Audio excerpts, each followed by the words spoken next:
അമേരിക്കയാണ് ഇസ്രായേലിൻ്റെ കരുത്ത്. അമേരിക്ക പിന്നിലുള്ള കാലത്തോളം ഇറാൻ ഇസ്രായേലുമായി യുദ്ധം ചെയ്താൽ ജയിക്കില്ല എന്നുള്ളത് ഇറാൻ തന്നെ പറയുകയാണ്. പക്ഷേ അവർ പറയുന്ന ഒരു കാര്യം, അങ്ങനെയാണെങ്കിൽ നമുക്ക് നേരെ കയറി അമേരിക്കയെ അറ്റാക്ക് ചെയ്യണം, ഇസ്രായേലിനെ വിടുക, ഇസ്രായേലിനെ വിട്ടിട്ട് അമേരിക്കയെ അറ്റാക്ക് ചെയ്യണമെന്ന് പറയുന്ന ഇറാനാണ്. അപ്പോൾ അമേരിക്ക പക്ഷേ പറഞ്ഞു, ജോ ബൈഡൻ പറഞ്ഞു, ഇങ്ങോട്ട് അടിക്കാൻ വന്നാൽ ഞങ്ങൾ തിരിച്ച് അതിൻ്റെ 100 ഇരട്ടി തിരിച്ചടിക്കും എന്ന് പറഞ്ഞിട്ടുണ്ട്. ഈ വൈറ്റ് ഹൗസിൻ്റെ വക്താവുണ്ട് ജോൺ കിർബി, അദ്ദേഹവും അത് പറഞ്ഞിട്ടുണ്ട്. അദ്ദേഹം ആ മേഖലയിലേക്ക് ആയുധങ്ങളുമൊക്കെ ആയിട്ടുള്ള സന്നാഹങ്ങൾ ഒരുക്കിയിട്ടുണ്ട് എന്നും അദ്ദേഹം പറഞ്ഞിട്ടുണ്ട്. ബൈഡൻ പറഞ്ഞിട്ടുള്ളത് ഇസ്രായേൽ ഞങ്ങളുടെ ഏറ്റവും പ്രിയപ്പെട്ട സുഹൃത്താണ് എന്ന് ബൈഡൻ പറയുകയും ചെയ്തിട്ടുണ്ട്. കോമഡിയാണ്, കാരണം ഇൻ്റർനാഷണൽ കോമഡി എന്ന് വേണമെങ്കിൽ പറയാം. അല്ല, ഇത് രണ്ട് കാര്യങ്ങളുണ്ട്. ഒന്ന്, ഈ അടുത്തിടെ ഇസ്രായേലിലേക്ക് ഇറാൻ കുറച്ച് മിസൈലൊക്കെ അയച്ചിരുന്നുണ്ട്.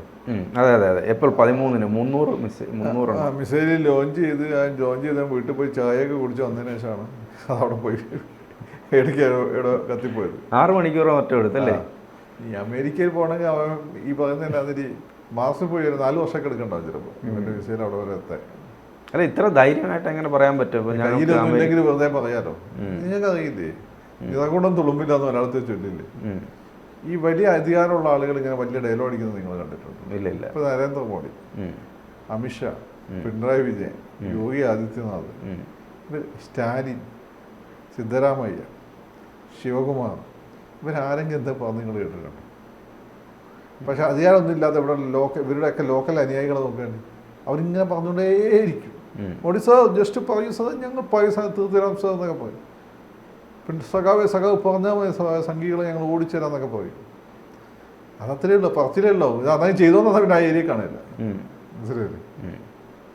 അപ്പോൾ അതുപോലെയാണിത്. ഇറാൻ ഇതൊന്നും ചെയ്യാൻ പറ്റില്ല. പക്ഷേ ഇറാൻ ഇങ്ങനെ നെഗറ്റീവ് ഉണ്ടായിക്കൊണ്ട് എന്തോ വലിയ സംഭവമാണ്, ഇസ്ലാമിക ലോകത്തിൻ്റെ കൺട്രോൾ ഞങ്ങളുടെ കയ്യിലാണ്, ഞങ്ങൾക്ക് അമേരിക്കനെ ബീറ്റ് ചെയ്യാൻ പറ്റും എന്നൊക്കെ ഉള്ളൊരു തോന്നലുണ്ടാക്കുകയാണ്. അതായത് ഇറാഖ് യുദ്ധത്തിൻ്റെ സമയത്ത് കേരളത്തിലെ ചില പത്രങ്ങൾ വായിച്ചാൽ അമേരിക്ക എപ്പോൾ ഓടും എന്നുള്ള അവസ്ഥയിലായിരുന്നു. അവസാനം യുദ്ധം ഒക്കെ ആകുമ്പോൾ നമ്മൾ അമേരിക്ക എപ്പോൾ ഓടുമെന്നൊക്കെ ആലോചിച്ചുകൊണ്ടെങ്കിൽ അടുത്ത ദിവസം പത്രം വന്നു, ഇറാഖ് യുദ്ധത്തിൽ ഗൾഫ് യുദ്ധത്തിൽ ഇറാഖ് പരാജയം സമ്മതിച്ചിരിക്കുന്നു. അപ്പോൾ നാട്ടുകാർക്ക് യുദ്ധം തീർന്നു. അത് സലീം കുമാർ ഏതുകൊണ്ട് സിനിമ ചോദിക്കുന്നുണ്ട്. അപ്പോൾ ഞാൻ ചോദിക്കുകയാണ്, ആരാണ് ഞാൻ?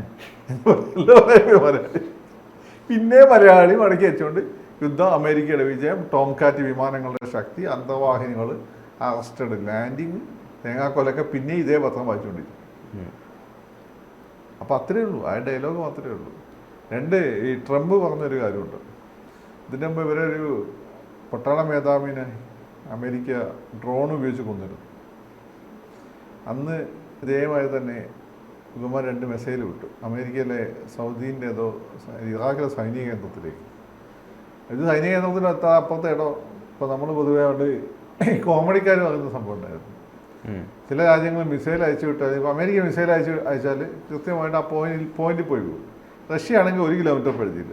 വേറെ ചില രാജ്യങ്ങളാണെങ്കിൽ, ഇപ്പോൾ ഇന്ത്യയിലേക്കാണ് അയക്കുന്നതെങ്കിൽ മിസൈൽ ടു ഇന്ത്യ എന്ന് വന്നത് പാകിസ്ഥാനിലേക്ക് അയക്കും. പാകിസ്ഥാൻകാരെ അവിടെ വീണ് വിനതെടുത്ത് തീ കൊടുത്ത് പിന്നെ ഇങ്ങോട്ട് അയക്കും എന്ന് പറയാറ്. രാജ്യമൊന്നും ഞാൻ പറയുന്നില്ല. കോമഡി, അന്നത്തെ കോമഡി, ദിലീപിൻ്റെയൊക്കെ കോമഡി കേട്ടവർക്ക് അറിയാതെ. അപ്പം അതുപോലെ ഇതാ മണൽക്കാറ്റിൽ എവിടെ പിന്നെ വീണ് പൊട്ടി, ആർക്കും പറ്റിയില്ല. ഇവർ അടുത്ത ദിവസം പ്രസ്താവന നടത്തി, ഇറാൻകാർ, ഞങ്ങൾ അമേരിക്കൻ സൈനികയെ ആക്രമിച്ചു. അപ്പോൾ ട്രംപ് ഇങ്ങനെ എന്തുകൊണ്ട് മറ്റേ സിനിമ ഇന്നസെൻ്റ് കേട്ടിട്ടുണ്ടെന്നറിയില്ലേ? കേട്ടിട്ടുണ്ട്. ട്രംപ് അവിടെ, എന്നിട്ട് ഇപ്പോൾ ഇറാൻ അവിടെ ഉണ്ടല്ലോ. അമേരിക്കൻ ആക്രമിച്ചു, ഇറാനില്ല, തീർത്ത് കളയും.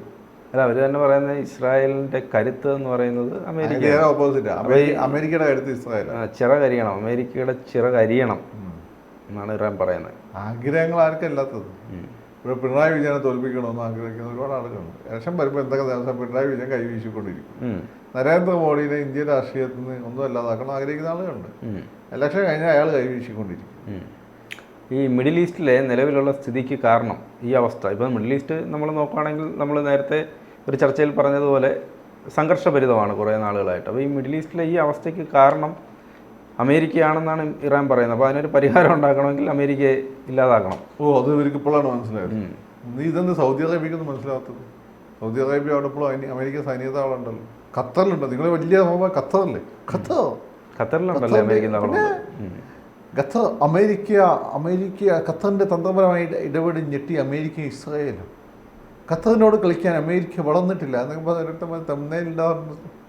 എന്ത് അവിടെ താവളമുണ്ട്, എടുത്തോണ്ട് പോടേന്ന് പറഞ്ഞൂടെ? എന്ത് പറയാത്ത എന്ത് പറയാത്ത നാട്ടുകാരെ പറ്റിക്കാൻ വേണ്ടിയിട്ട് വളരെ സ്ഥിരം പരിപാടിയാണ് ഇത്. കോമഡി പടം കളിക്കണമെന്ന് ഇറാൻ തീരുമാനിച്ചിരിക്കുകയാണ്. ഇതിൻ്റെ ഇതൊന്നുമല്ല, ഇത് ഈ ചില ആളുകൾ ഒരു പ്രോബ്ലമാണ്. ഇത് പലപ്പോഴും ഇങ്ങനെയുള്ള ആളുകൾക്ക് സെബാസ്റ്റ്യൻ പുന്നക്കലില്ലേ, ഇങ്ങനെയുള്ള ചില ആളുകൾ മറുപടി കൊടുക്കുമ്പോൾ ഇവന്മാർ പഠിക്കുള്ളൂ. കാരണം സെബാസ്റ്റ്യൻ പുന്നക്കലിൻ്റെ കാര്യം നമ്മളിപ്പം ഇസ്ലാമിൽ ഒരുപാട് നല്ല കാര്യങ്ങളുണ്ട്, ക്രിസ്ത്യാനിറ്റിയിലുണ്ട്, ഹിന്ദു മതത്തിലുണ്ട്. ഇതിൻ്റെ ചില സ്ക്രിപ്റ്റുകളിൽ തന്നെ ചില സ്ക്രിപ്റ്റേഴ്സിൽ ചിലയിടത്ത് പ്രശ്നങ്ങളുണ്ട്. അപ്പോൾ തന്നെ നമ്മളിപ്പം ബൈബിൾ പുതിയ നിയമം എടുത്ത് നോക്കിയാൽ സ്ക്രിപ്റ്റ് നമ്മൾ തലക്ക് വേഗം വായിച്ചാൽ വലിയ പ്രശ്നമൊന്നും കാണില്ല. ആകപ്പാട് ഒരു തവണയാണ് ജീസസ് ചാട്ടവാദം എടുത്തത്, അത് പരീക്ഷന്മാർക്കതിൽ. അപ്പോൾ വളരെ കോമൺ കോയിറ്റായിട്ടുള്ള സംഭവമാണ് ഈ ന്യൂ ടെസ്റ്റ്മെൻറ്റ്. എങ്കിലും ക്രിസ്ത്യാനിറ്റിയുടെ ചരിത്രം നമ്മളെടുത്ത് ഒരുപാട് വയലൻസും കാര്യങ്ങളും കുരിശ് യുദ്ധങ്ങളൊക്കെ കടന്നു വരുന്നുണ്ട്. അപ്പം നമ്മളെപ്പോഴും ചെയ്യേണ്ടത് എന്താണ്? നമ്മൾ ദൈവത്തെ അന്വേഷിക്കുന്ന എല്ലാ മതങ്ങളും നല്ല കാര്യങ്ങൾ കാണുക, മോശം കാര്യങ്ങൾ അത് ആ ഒരു പ്രത്യേക സാഹചര്യം വന്നതാണ് എന്നുള്ള തിരിച്ചറിവ് നമ്മളത് അവഗണിച്ചേക്കാം, നല്ലതിന് പിന്നാലെ പോകുക. ചില ആളുകൾ ഈ പറയുന്നതിന് മാതിരി ഈ കുറച്ച് പൈസ പെട്രോളുകളൊക്കെ വന്നപ്പോൾ വെറുതെ ഹിന്ദുക്കൾ അഞ്ഞത്ത് ഓൾറെഡി ചെയ്തുകൊണ്ടിരിക്കുകയാണ് കലാകാരനായി. ക്രിസ്ത്യാനികൾ അഞ്ഞത്തോട്ട് കയറാൻ പോയി, ഭാഷ്യം പുലിയൊക്കെ അങ്ങ് തുടങ്ങി, ഇപ്പം എന്ത് കാണുന്നില്ലല്ലോ. ഇതാണ് ഇതിൻ്റെ ഒരു കാര്യം. അല്ല, ഇതിനകത്ത് ഈ പിന്നെ പറഞ്ഞിരിക്കുന്നത് ഈ ജോ ബൈഡൻ പറഞ്ഞിട്ടുണ്ട്, അതായത് ഇറാൻ ഇസ്രായേലിനെ ആക്രമിച്ചാൽ ഞങ്ങൾ ഇറാനുമായി യുദ്ധം ചെയ്യും, അതിന് സംശയം വേണ്ട. അപ്പോഴാണ് പറഞ്ഞത് നിങ്ങളെ ചിറക് ഞങ്ങൾ അരിയും, നിങ്ങളാണ് ഇസ്രായേലിനെ ഇത്രയും നകളിപ്പിക്കുന്നത്, ഇവിടെ പ്രശ്നം മൊത്തം നിങ്ങളാണ്, നിങ്ങളെ ഞങ്ങൾ ചിറകരിഞ്ഞിട്ട് ഞങ്ങൾ. ഖൊമേനി ഓരോ ദിവസവും ഇങ്ങനെ പറഞ്ഞു. നിങ്ങൾക്ക് ശേഷിയുണ്ടോ? Do you have the means to do that? അതാണ് പ്രശ്നം. നിങ്ങൾക്ക് തന്നെ ശേഷിയുണ്ടോ? സാധനം ഉണ്ടോ? പോട്ടെ, നിങ്ങളാ പോട്ടെ, ഇസ്രായേലിനെ തകർക്കുക അതിനുള്ള ശേഷിയുണ്ടോ? ഇതില്ലല്ലോ. പിന്നെ വെറുതെ കിടന്ന് ദിവാസ്വപ്നം അടിക്കുക, നാട്ടുകാരെ ഹൈപ്പിൽ നിർത്തുക. ഇതെന്ന് പറയുന്നത് ഒരുപാട് മുസ്ലിങ്ങളുണ്ട് പാവം. ഈ സാധനവും ഇവരുടെ ഈ കേരള വേർഷനും ഇന്ത്യൻ വേർഷനും ഒക്കെ മാത്രമേ കണ്ടുകൊണ്ട് ജീവിക്കുന്നത്. അവരെ വിചാരം എന്താ പറയുമോ? ഈ ഗൾഫ് യുദ്ധം പോലെ നാളെ അമേരിക്കൻ അടിച്ചിടുക. ഇവർക്ക് അമേരിക്കൻ്റെ സൈനിക ശേഷിയെ പറ്റി വല്ല ഐഡിയ ഉണ്ടോ? 17 വിമാനവാഹിനി കപ്പലുകളുണ്ട്. നമുക്ക് 2 എണ്ണം തന്നെ താങ്ങാൻ പറ്റാത്ത സ്ഥിതിയാണ് ഇപ്പം. ചൈന വേണ്ട പോകുന്നത് ഉണ്ടാക്കുന്നേ ഉള്ളൂ. റഷ്യക്ക് ഒന്നും തന്നെ താങ്ങാൻ പറ്റുന്നില്ല. ഇതൊക്കെ തീറ്റിപ്പുരത്തിൽ എളുപ്പമൊന്നുമല്ല. ഏതാണ്ട് 200-ൽ കൂടുതൽ അന്തർവാഹിനികളുണ്ട്. F-22 റാപ്റ്റർ എന്ന ലോകത്തെ ഏറ്റവും അഡ്വാൻസ്ഡ് ഫൈറ്റർ ജെറ്റ് 230 എണ്ണം ഉണ്ട് അവരായിരിക്കും. അതിന് പുറമെ F-35. നമ്മളിപ്പം 4.5 റാഫേൽ അവിടെ നിന്ന് മേടിച്ചിട്ടേ ഉള്ളൂ, ഫ്രാൻസ് ഒന്നും. 3.5 4th ജനറേഷൻ നമ്മൾ ഡെവലപ്പ് ചെയ്ത് വന്നിട്ടുണ്ട്. അതിന് എഞ്ചിനൊന്നും പോരാ. ഇത് തന്നെയാണ് ചൈനയുടെയും പാകിസ്ഥാൻ്റെയൊക്കെ സ്ഥിതി. അമേരിക്കയെ പിടിക്കാൻ വേണ്ടിയിട്ട് ഈ ഒരു 5th ജനറേഷൻ ഫൈറ്റർ റഷ്യ ഉണ്ടാക്കിയിട്ടുണ്ട്. അതിൻ്റെ എൻജിൻ പോരാ, അത് കംപ്ലീറ്റ് സ്റ്റെൽത്തും അല്ല. അപ്പോൾ ഇന്നുള്ള ലോകരാജ്യങ്ങളൊക്കെ 100 വർഷമെങ്കിലും അമേരിക്കയ്ക്ക് പിന്നിലാണ്. പിന്നെ ചില മേഖലകൾ ഇസ്രായേൽ ഇലക്ട്രോണിക് ആൻഡ് സൈബർ വാർഫെയറിന് അമേരിക്കനെ കടത്തി വിട്ടിട്ടുണ്ട്. അത് അമേരിക്ക തന്നെയാണ് ഇസ്രായേൽ തന്നെയാണ് അമേരിക്ക. മനസ്സിലായില്ലേ? ഈ അമേരിക്കനോടാണ് അമേരിക്ക തന്നെ കൊടുത്തിട്ടുള്ള 1970-കളിൽ കൊടുത്തിട്ടുള്ള F-14 ടോം കാറ്റ് വിമാനങ്ങൾ വെച്ചുകൊണ്ട് അമേരിക്ക വിമാനങ്ങളൊക്കെ സ്ക്രാപ്പ് ചെയ്ത് കളഞ്ഞു. അത് മാറ്റി F-16 വന്നു. F-16 അഡ്വാൻസ്ഡ് വേർഷൻ വന്നു. പിന്നെ F-35 വന്നു. F-22 റാപ്റ്റർ വരെ വന്നിരിക്കുകയാണ് അമേരിക്ക. അത് കഴിഞ്ഞ് അവർ പിന്നെ അറോറ എന്ന് പറഞ്ഞുകൊണ്ട് ഒരു 6th ജനറേഷൻ ഫൈറ്റർ ഡെവലപ്പ് ചെയ്തിട്ടുണ്ടെന്നാണ് പറയപ്പെടുന്നത്. ശബ്ദത്തിൻ്റെ ഏതാണ്ട് 8 ഇരട്ടി മറ്റോ വേഗത പോകുന്നത്. അത് പക്ഷേ അത് ക്ലാസിഫൈഡ് ആയിട്ടുള്ള ഡോക്യുമെൻ്റാണ്, അതുവരെ പുറത്ത് വന്നിട്ടില്ല. പക്ഷെ അമേരിക്കയിൽ ഈ പറക്കും തളിക പോലെ പഠിത്താലത്ത് അമേരിക്കയിൽ പറന്നു പോകുന്ന ഈ സാധനമാണെന്നാണ് പറയപ്പെടുന്നത്. അറോവ 6th ജനറേഷൻ ഫൈറ്റർ ജെറ്റ് അവരുടെ. അത് കാണാൻ പറ്റില്ല, അങ്ങനെ സാധനമാണ്. ജസ്റ്റ് പോകാത്ര കാണാം. അപ്പം ഈ അമേരിക്കനോടാണ് അമേരിക്ക തന്നെ കൊടുത്തിട്ടുള്ള ടോം കാറ്റ് 70s അമേരിക്ക കണ്ടം ചെയ്ത വിമാനം. അതാണ് അഡ്വാൻസ്ഡ് ഫൈറ്റർ ജെറ്റ് അവർ ഇവർ കളിക്കാൻ പോകുന്നത്. അത് എവിടെ കിടക്കുന്നു? ഇവർ പറയുന്നത് ഹിസ്ബുള്ളയൊക്കെ കൂടെ ഉണ്ട്. ഹിസ്ബുള്ള കൂടെ ഉണ്ടായിരുന്നത് കാര്യം നമ്മൾ ഇപ്പോൾ കണ്ണൂരെ പാർട്ടി കൂടെ ഉണ്ടെന്ന് പറയും. അത് നല്ല കണ്ണൂരെ പാർട്ടിയാണ്. അല്ല, കണ്ണൂർ പാർട്ടീനെ വെച്ചാൽ അമേരിക്കൻ അടിക്കാന്ന് പറയുന്ന പോലെയാണത്. വലിയ കാര്യം. ഹിസ്ബുള്ളന് ഇറാൻ്റെ കയ്യില്ലാത്തതുകൊണ്ട് ഹിസ്ബുള്ളൻ്റെ കയ്യിലില്ലല്ലോ. ഇപ്പോഴത്തെ യുദ്ധത്തിന് ആളുടെ ആവശ്യമില്ല. ആയുധം മതി, ആയുധം ടെക്നോളജി. വെറുതെ ടെക്നോളജി മാത്രം മതി. ഇപ്പം ഡ്രോണിലൊന്നും ഇവരുടെ പ്രധാനപ്പെട്ട ആളുകളെ കൊന്ന ഒരു സാധനത്തിലും ഒരാളും പോയിട്ടില്ല.